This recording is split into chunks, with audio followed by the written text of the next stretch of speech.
Bonjour à tous, ici Richard Attignal alias Gourmi pour l'artiste autodidacte. Alors pour l'artiste du mois, on va parler d'un artiste dont j'ai du mal à croire que j'ai pas encore parlé sur cette chaîne. Il s'agit de Mathieu Lessen. Et j'ai du mal à croire que j'en ai pas encore parlé, puisque c'est tout simplement mon illustrateur préféré en ce qui concerne les jeux de société. Et c'est vrai pour une raison qui m'est totalement inconnue à moi-même, j'ai mis du temps avant d'en parler. Mais donc voilà, je répare ma faute, et je vous montre son travail aujourd'hui. Alors déjà, Mathieu Lessen, c'est un gars que je suis depuis super longtemps. Avant, je le connaissais sous le pseudo Annie, d'ailleurs c'est toujours son pseudo sur Behance. Annie II avec 3 I. Et c'était aussi le nom de son site, mais qui est down en ce moment. Je sais pas si c'est prévu qu'ils le remettent à jour.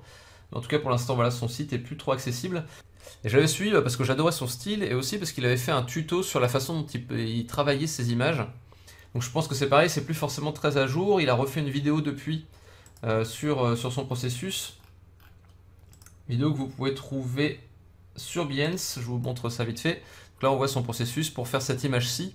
Et le tuto qu'il y avait avant, c'est pour faire cette image-là, qui était donc sur son site, mais qui est un peu mort en ce moment.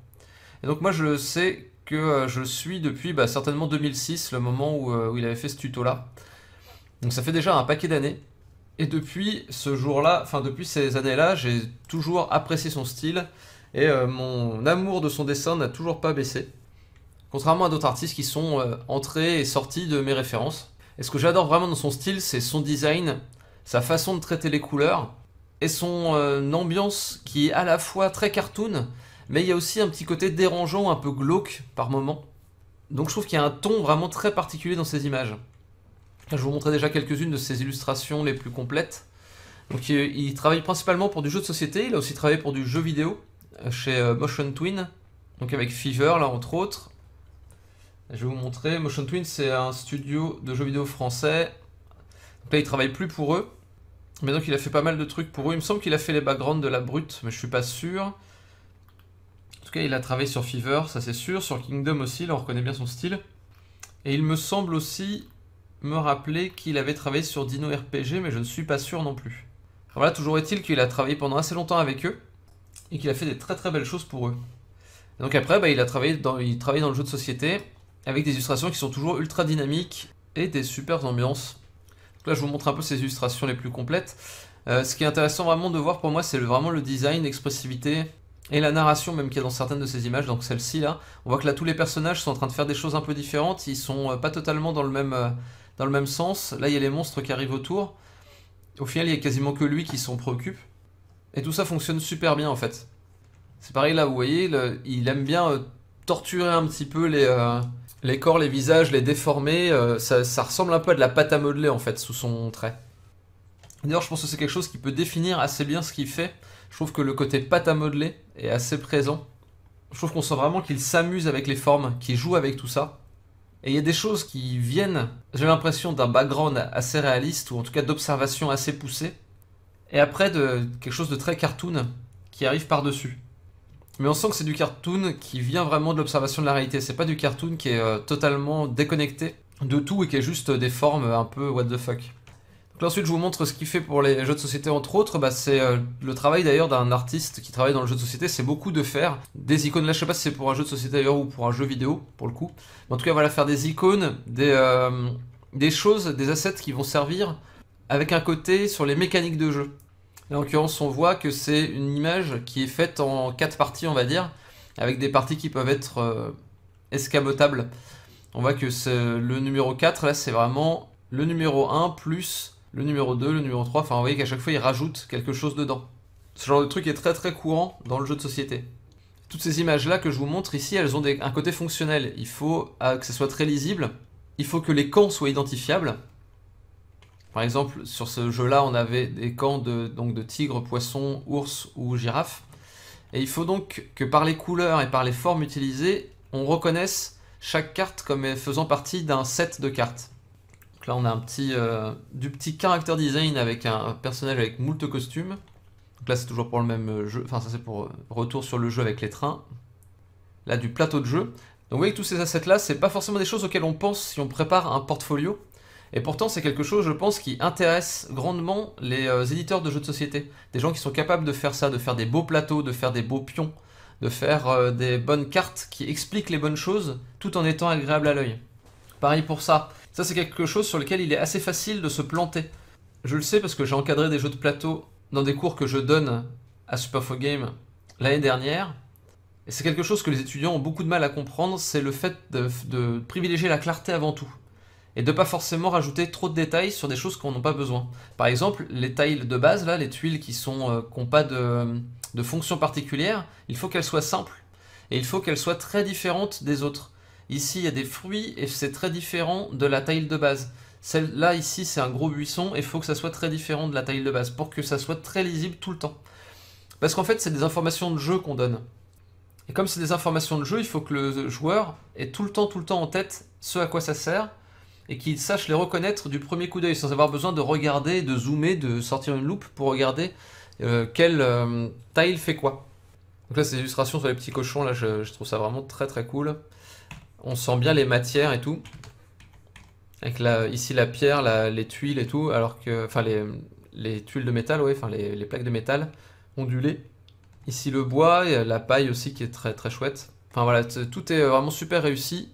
Et je vous conseille d'aller voir ça par vous-même. Donc là, tout ça, c'est encore des icônes, des jetons. C'est pareil pour les icônes, c'est un excellent travail de composition. Et de composition graphique.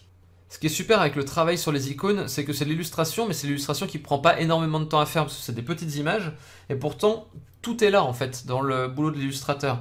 Il y a vraiment l'importance d'avoir un impact graphique fort. Et du coup, c'est très intéressant à faire. Pareil pour ce bateau, là, c'est dommage qu'on n'ait pas une meilleure résolution, mais il y a plein de petits détails qui sont vraiment super chouettes, très drôles, et il y a beaucoup d'humour dans ces images.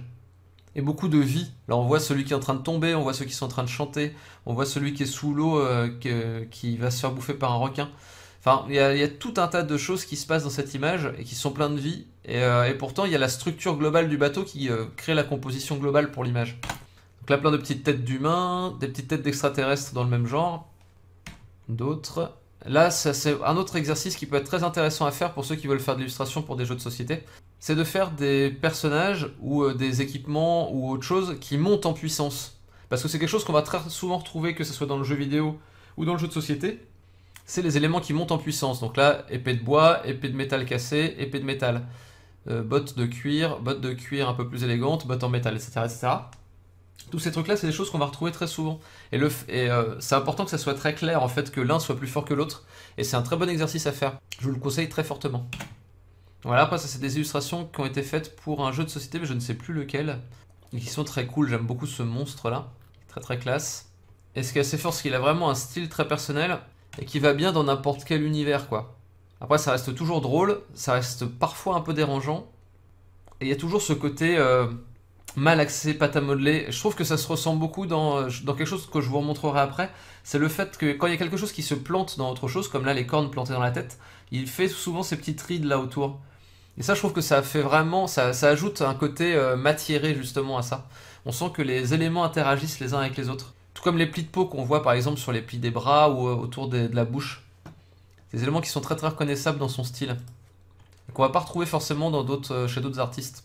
C'est quelque chose du coup qui m'a pas mal influencé parce que c'est quelque chose que je fais pas mal aussi dans mon dessin. Donc ensuite, on va passer à un autre élément qui m'intéresse, c'est des dessins qu'il a postés sur... J'avais vu ça sur Facebook à la base, après j'ai vu que c'était sur son Behance aussi. C'est des images qu'il a fait à partir de croquis de son fils. Donc son fils donne ça, ou ça, et à la fin, il les reprend et ça donne ça. Donc vraiment en rajoutant de la matière dessus. J'ai vu d'autres artistes qui faisaient ça.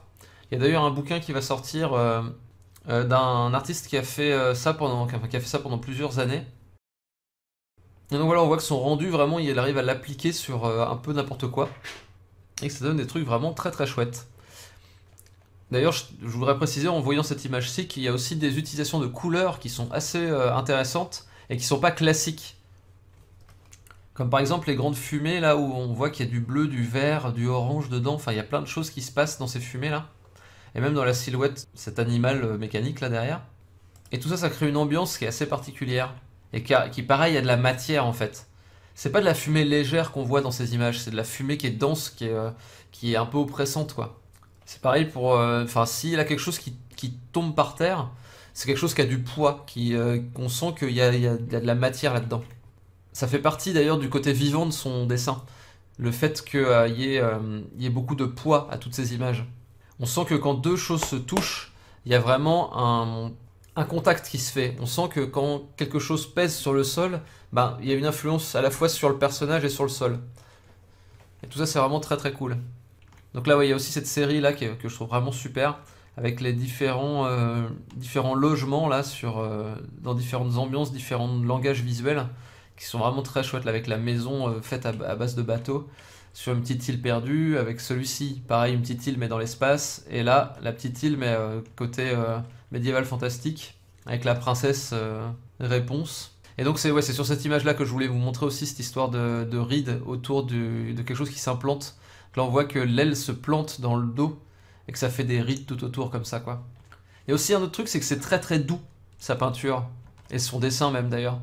C'est très doux, mais en même temps c'est déformé et glauque. Comme je vous disais là, enfin glauque, c'est globalement pas glauque, hein, mais il y a certains côtés qui sont un peu inquiétants ou un peu dérangeants. Avec beaucoup de chair et de matière. C'est justement, je pense que c'est ce côté-là, c'est ce côté matiéré qui peut apporter un côté un peu dérangeant de temps en temps. Parce que ça fait vraiment masse de chair. Et de chair un peu torturée des fois, quoi. Donc ça reste cartoon, mais voilà, il y a ce côté-là. Avec les pustules, les trous dans le bide et tout. Donc voilà, après on a d'autres images qui sont plutôt en vrac. Ça vient de toutes les images que j'ai récupérées sur son boulot depuis des années. Donc désolé, c'est peut-être un peu petit sur votre écran. Mais il y a pas mal de choses qui sont vraiment très très chouettes. Et c'est toujours bourré de petits détails, enfin bourré, pas vraiment bourré, mais justement il y en a suffisamment. Et on sent qu'il y a une bonne dose d'humour là-dedans qui est assez fun, quoi. Ça donne un côté ludique et fun à tous ces dessins. Et ça c'est un truc qui est aussi assez recherché dans le jeu de société.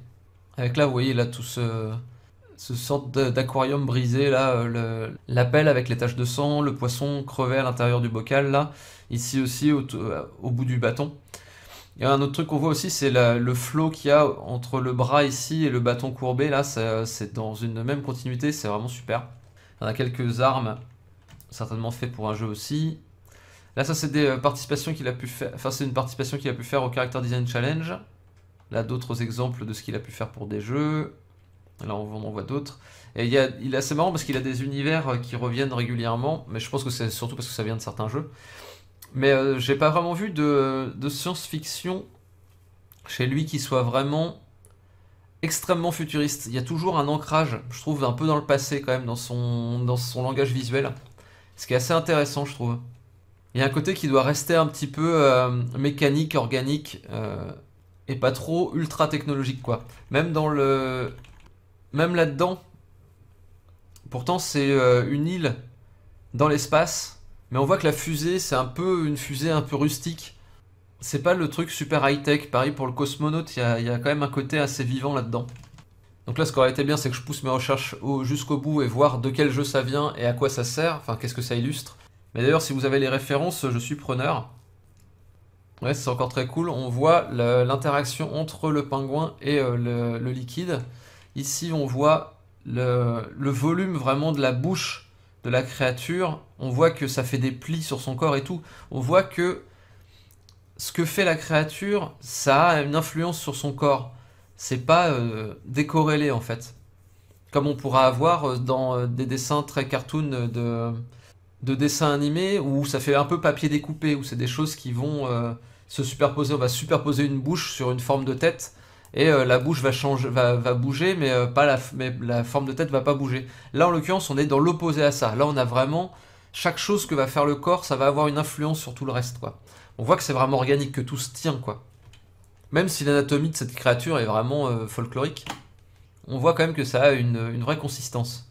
Donc là, ceux-là, ils sont vraiment très chouettes aussi, avec leur bouche là, ultra pincée. C'est aussi une forme qu'on retrouve très souvent, avec la bouche très pointue au milieu, là. C'est une des spécificités de son style. Voilà, on continue. Voilà, on a bientôt fait le tour de tout ce que je voulais dire sur son taf. En tout cas, voilà, je vous conseille vraiment d'aller voir ce qu'il fait. À la fois pour ceux qui s'intéressent à la peinture numérique, à ceux qui s'intéressent au dessin pur, et surtout pour ceux qui veulent faire du jeu de société. Donc après, il y a 1000 façons de faire du jeu de société. parce qu'il y a plein de styles différents. Là, en l'occurrence, on est sur du cartoon, sur des jeux assez rigolos. Il y a plein de jeux qui demandent un style plus réaliste aussi. Mais en tout cas, voilà, pour ceux qui veulent aller dans le cartoon peint, je pense que c'est une des références majeures à avoir. Et donc je vais en profiter juste de toutes ces des dernières images là pour rappeler les différents points qui me semblent super importants dans son dessin. C'est l'expressivité, le volume et l'interaction de chaque chose avec le reste. Et donc quand je parlais de volume, c'est volume à la fois en termes de lumière qu'en termes de dessin. Et un autre élément aussi que je voulais noter par rapport aux jeux de société, c'est que le dessin va avoir une importance pour expliquer ce que fait tel ou tel personnage. Là on voit ici qu'on a 3 créatures. On en a une qui est très résistante et qui ne tape pas fort. On a une qui est moyenne et une qui est peu résistante mais qui tape fort. Et je trouve que les dessins expriment bien ça. Lui, il est vraiment massif, donc on le sent plus résistant. Par contre, il a une toute petite lance. Lui, il est en train de bouger partout et il a pas l'air d'avoir un corps très imposant. Par contre, il a une boule à pic là sur la queue qui est vraiment ultra violente, quoi. Et donc, à mon sens, on comprend bien la puissance de chacune de ces 3 créatures. C'est quelque chose, c'est pareil, il faut vous en souvenir quand vous faites du jeu vidéo ou du jeu de société. C'est important d'avoir ça en tête, de bien faire passer les éléments de gameplay dans le dessin. Mais après, c'est aussi important dans le cinéma ou dans n'importe quoi d'autre, hein, puisque dans le cinéma, on doit essayer de faire comprendre les choses sans avoir besoin de l'expliquer. Et du coup, là, il y a un petit peu de... C'est entre l'illustration et le concept art, de travailler dans le jeu de société.